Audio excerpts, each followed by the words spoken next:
Olá, seja bem-vindo para mais um Café com Saúde. Eu sou Fernanda Aranda e hoje eu vou falar que nós, brasileiros, somos campeões mundiais. Do que? Não é futebol.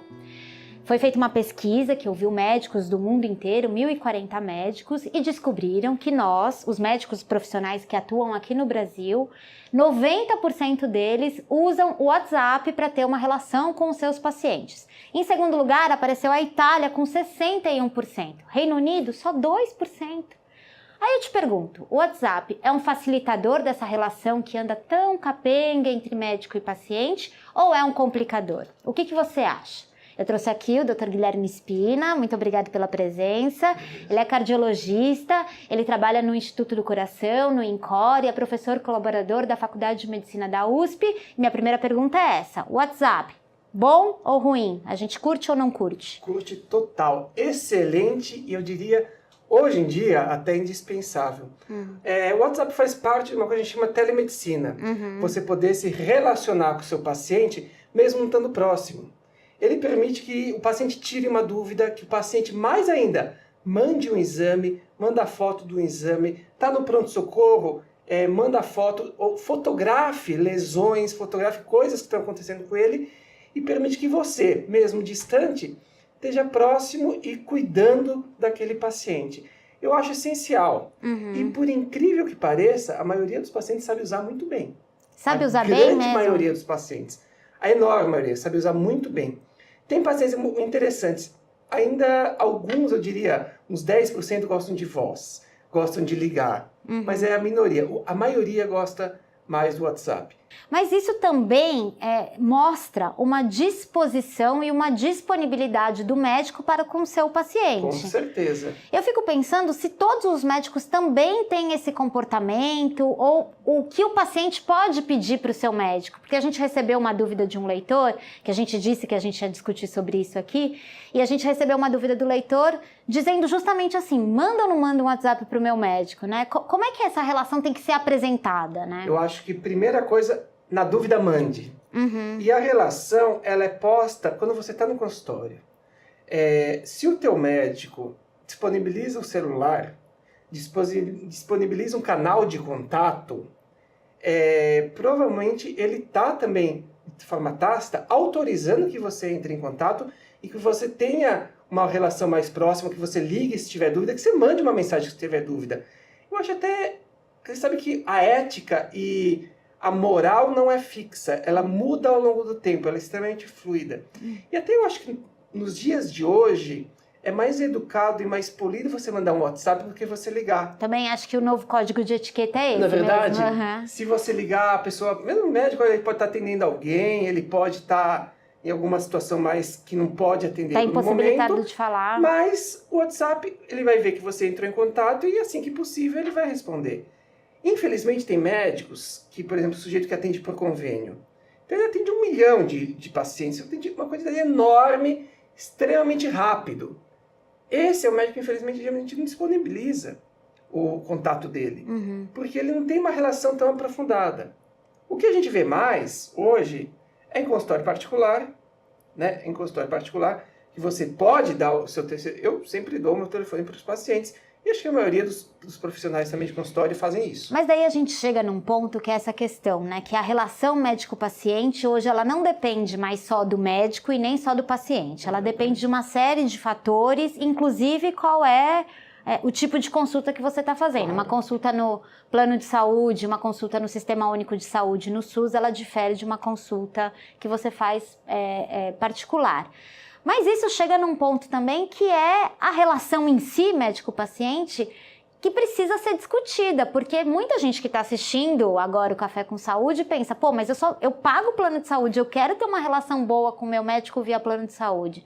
O que a gente pode falar sobre isso, assim, indo um pouco além da tecnologia? E isso o problema é o seguinte, o plano de saúde, infelizmente, ele partiu de uma lógica completamente errada. Eu não sei como era, eu não peguei o começo dessa história, mas o que ficou é que é um profissional extremamente mal remunerado e por isso, mesmo os planos, eles falam que tem que fazer uma consulta extremamente rápida, em 15 minutos, uma coisa absurda assim. Eu sou incapaz de fazer isso, sempre fui, nunca consegui.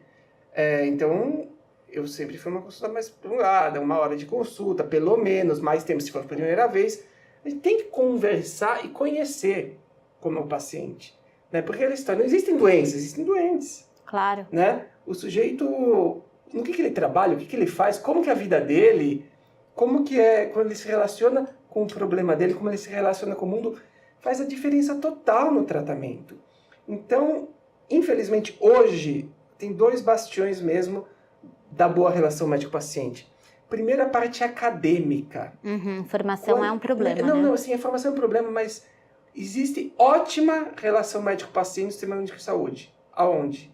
Quando o paciente é atendido pelos acadêmicos de medicina. Entendi. Eu tenho muita experiência com isso, eu faço uma coisa chamada Liga de Combate à Febre Reumática, onde os alunos atendem o paciente, e um aluno atendendo o paciente é coisa linda. Ele vê, ele conversa, ele tira a história, ele se envolve, e ele tem uma excelente atuação médico-paciente. Depois, os convênios e na parte maior, posto-saúde, tem o problema da demanda. Tem muito paciente e pouco tempo. Então não dá para fazer uma relação adequada médico-paciente. Isso é um problema. Então, em vez do sujeito... Quando ele vai numa consulta de 15 minutos, quando você vai numa consulta de 10 minutos, você não está indo ao médico. Eu acho. Você está indo um técnico em medicina. Entendi. Você é um técnico em medicina. Olha, eu tenho um problema tal. Tá bom. Você resolve assim, tal. Tchau. Acabou. Tchau, acabou, puf. Antes de chegar nessa questão da agilidade, que isso vai ter inúmeras sequelas, eu acho que tem uma questão também, que a gente estava falando, eu não sei por onde bem começou, também é um palpite meu das coisas que eu leio e tal. Eu acho que tem um erro da gestão que o plano de saúde e o Sistema Único de Saúde também, que ele mensura como pagamento indicadores de doença. Então, assim, quantos pacientes você atende, quantos exames você solicita. Não tem assim, sei lá, quantos pacientes você cura. Não existe isso. Isso existe na Inglaterra. O NHS, o National Health Service, que é da Inglaterra, ele premia os médicos da atenção básica de acordo com objetivos dos seus pacientes.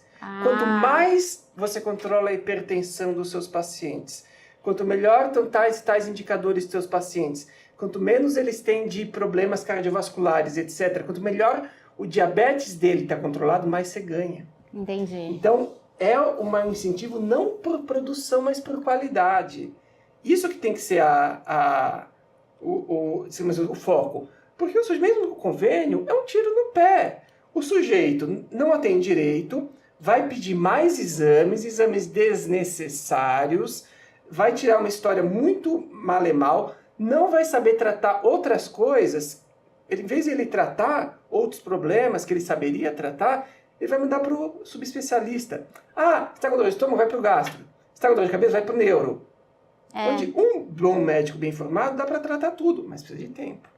Aqui, gente, a gente já falou de 2 dicas, porque as pessoas escrevem pra cá perguntando muito assim, como é que eu escolho o meu médico e tal. Aqui a gente já falou de 2 dicas que são importantes. A primeira é a questão da disponibilidade, como é que esse médico te recebe, né, com a disponibilidade de te acompanhar. A segunda é o tempo da primeira consulta, né? Se for uma coisa a jato, ainda que ele esteja inserido num problema estrutural e tal, é difícil você conseguir uma relação assim tão boa. E a outra questão é dele se preocupar da sua história até chegar ali, né, doutor? Que isso faz toda a diferença no sintoma que ele apresenta, né? Cada um é diferente. E só mais um recado, eu sempre falo para meus pacientes, na dúvida, manda um WhatsApp e entre em contato. Falo que a pior coisa é quando o paciente acontece um negócio bem grande e você fica sabendo depois. Entendi. Olha, eu fiquei doente, operei, tirei uma parte do fígado e você não falou nada. Não. Então, o que eu... Cada um é diferente. Claro. Mas o que eu pessoalmente acho mais legal é quando o paciente pergunta uma coisa que não necessariamente tem a ver com a sua área. Com a área, mas uma coisa que... eu quero uma opinião de um sujeito que... Assim, um amigo, eu quero saber a opinião tua sobre isso. Então, por exemplo, um paciente são os poucos pacientes que me ligam, é engraçado. Ele gosta, cada um é diferente. Ele me liga e ele me fala assim, olha, eu vou operar a hérnia, posso ir para pescar depois? Olha, não é tão bom, não sei o quê. Você não falou com o cirurgião isso? Ele ele foi meio seco, assim, eu achei melhor falar com o senhor. Uhum. Falei, ótimo, eu acho melhor isso do que não falar. Não falar e não perguntar, e pescar com dúvida ou deixar de pescar, né? E eu fiquei lisonjeado que ele perguntou para mim. Agora vamos para um outro ponto que a gente falou aqui dessa questão que, como o sistema hoje, tanto o único quanto o de convênio, né, o Sistema Único de Saúde e o convênio, eles estabelecem essa medicina da produção, né, essa medicina, né, da quantidade, não da qualidade. As consultas acabam muito rápidas e a gente tem hoje a questão, talvez por isso, da prescrição um pouco sem reflexão, nem por parte do médico nem do paciente. A gente já teve outra conversa antes do café e a gente, existem medicamentos e quando bem escritos e quando bem usados salvam vidas, isso é indiscutível. Mas às vezes a própria consulta já é a terapia, né? Já é a terapêutica, Exatamente, é isso? Totalmente. Muitas vezes só de você vai com uma sensação e com um medo enorme, desproporcional. Às vezes você tem uma dorzinha, você tem um mal-estar e fala, tô frito, eu tô com uma coisa enorme, E quando a pessoa é examinada e fala, olha, não é tudo isso, é uma coisa bem menor que isso, você já sai aliviado. E isso é uma coisa que o paciente sempre tem que saber, porque tem muita gente, infelizmente, que é sofrendo em casa. Sim. Com medo. Eu não quero ir ao médico que vai ter só notícia ruim, uma coisa quem procura acha. Terrível. E às vezes é mais fácil do que você parece. Quase sempre, né, doutor? Quase sempre. E se você ainda consegue encontrar um médico que tem uma atuação de olhar para a tua vida como um todo, ele pode te ajudar, inclusive, a tomar decisões que são ótimas para você. A gente conversou sobre a dieta mediterrânea no nosso último café antes desse filmado, e a dieta mediterrânea pode ser uma alternativa boa, né? Uma das melhores que existem, comprovada com estudos. A única. A única que única comprovada com estudos. Tanto para o sujeito que nunca infartou, quanto para o sujeito que já teve algum problema cardíaco, algum infarto, alguma coisa do tipo. E os seus pacientes costumam te perguntar sobre alimentação ou isso tem que partir do médico? Porque eu acho que nessa questão assim, será que eu devo perguntar ou não? As pessoas em casa podem esquecer, mas nem se dá conta que podem discutir a sua alimentação com o médico. Parte do médico, mas muitas vezes parte do próprio paciente. Assim como eles perguntam sobre alimentação, algumas coisas são brutalmente fundamentais, são esquecidas pelo paciente. Por exemplo, suplementos naturais. Todo mundo fala, é uma erva, já tem até a música, né? Uma erva natural e não pode te prejudicar. Pode, sim, e é muito perigoso. Então, mesmo que o sujeito, você está usando alguma coisa? Não, só uma vitaminazinha, uma ervinha natural. O médico precisa saber. Muitas vezes essas coisas, entre aspas, natural, é perigosíssima e ela tem interação, ela interage com o remédio que você está dando. Até algumas coisas, por exemplo, muito idoso, ele acha que aspirina é vitamina. E ele nem conta pro médico. Fala, você não tá tomando aspirina? É isso que eu ia falar também, porque tem a questão que muitas vezes com o medicamento, a pessoa não conta pro médico, vó, esse recado é pra senhora. A pessoa não conta pro médico os remédios que tá tomando, como se aquilo, né, fizesse vitamina. Parte, né? Ainda mais essa infantil que é docinho, assim, aquilo e que não tem, ou xarope que toma, ai, tomei o xarope, teve uma queda de pressão e tomou o xarope e não conta pro médico que tomou. Exatamente, isso é fundamental. Isso que eu falei, faz parte da relação médico-paciente e você dá abertura, ajuda o paciente a fazer isso. Contramão disso, eu sempre oriento meus pacientes, tem efeito, qualquer coisa que você acha que tem efeito colateral, liga. Não tome atitude sozinho. Se a gente puder dar orientações para os pacientes, o senhor já disse que, na dúvida, manda, né? Não tenha dúvida sobre isso. E se o médico se mostrou completamente indisponível, muda de médico? Olha, eu faria duas coisas. O WhatsApp é um belo dedo duro. Então você sabe muito bem quando o sujeito leu, quando o sujeito não leu. Exatamente. Se você está mandando em horário comercial e está demorando 1 ou 2 horas para responder, saiba que isso pode ser super explicável. Você está num procedimento, você está no meio de uma sala de hemodinâmica, você está sem sinal, você não está podendo responder. Né? Ainda mais se só teve um tiquezinho, mandou, mas não recebeu. Isso às vezes tem uns bunkers no hospital, tomografia, ressonância, que literalmente você está isolado do mundo. Então, às vezes você não consegue receber. E às vezes você está mesmo jantando com a sua esposa, sim, né? Mas aí a depois. gente dá uma orientação. Mas se demorou a responder tudo, eu tentaria mais uma vez, se não, fala, doutor, tentei me comunicar, tem algum problema, alguma coisa, tá? Mas a maioria, eu acho que a experiência que eu tive até com colegas, assim, é que a maioria dá.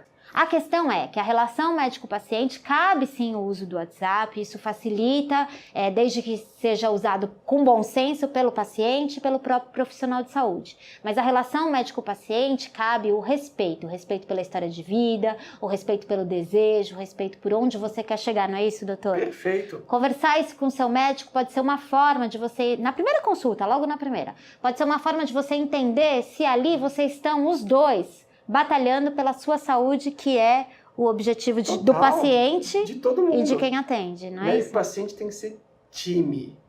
Não adianta, o médico não trata sozinho, e o paciente, ele tem que ajudar o médico. Como eu falo, tem muito paciente que quer tudo fácil, rápido, na pílula ali, vai e acabou. Pílula, dieta e exercício. Olha que beleza! Isso aqui você fazia dieta e exercício. Gente, isso é furada. Assine as nossas newsletters, veja o nosso site, nossas redes sociais. Obrigada, doutor. Eu que agradeço. Obrigada a vocês. Até mais. Tchau, tchau.